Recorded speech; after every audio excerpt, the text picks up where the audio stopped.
The Capri shook to the sound of snoring, and through the fly-spattered windscreen of the minicab, Philip Dryden contemplated the fen horizon. Humph, the driver, slept peacefully, his lips brought together in a small bow, his 16 stone compressing the seat beneath him. Around them, the drained wasteland that had once been Whittlesea Mere, an inland lake the size of a small English county, stretched beyond sight. Overhead, a cloud the size of a battleship sailed across an unblemished sky. The cab was parked in the cool shadow of a hawthorn, the only tree visible to the naked eye. They presented themselves at 9 a.m. precisely that morning at the checkpoint to Whittlesea Mere military firing range, and been directed down a potholed drove to the assembly point, the wreck of a wartime tank, ferns hanging from the dark observation slit. They hadn't seen another human being since they'd been waved through the gates, which had not stopped Dryden imagining they were being watched. The reporter smoothed down his camouflage tunic and felt the familiar anxieties crowding round. "This isn't a war zone," he told himself. "It's a military exercise, and I'm not a soldier, I'm a reporter. I'm here to write about it, not take part." But the sight of a line of soldiers marching towards them, raising a cloud of desert-red peat dust, made his heartbeat pick up.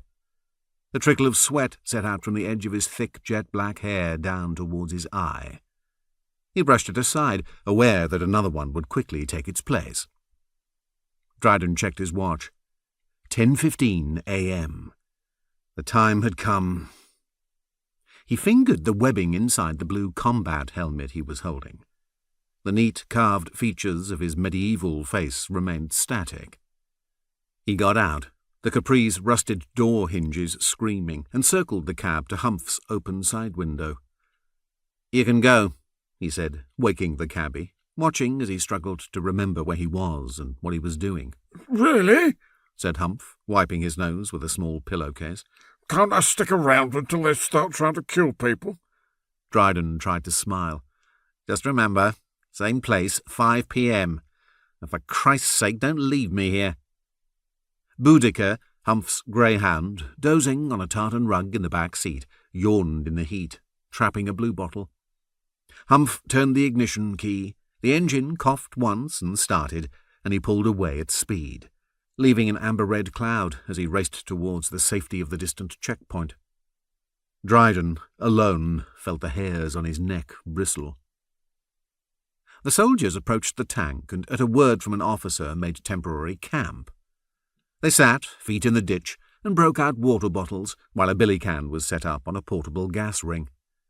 Winding chimneys of white smoke rose from cigarettes in the still, hot air.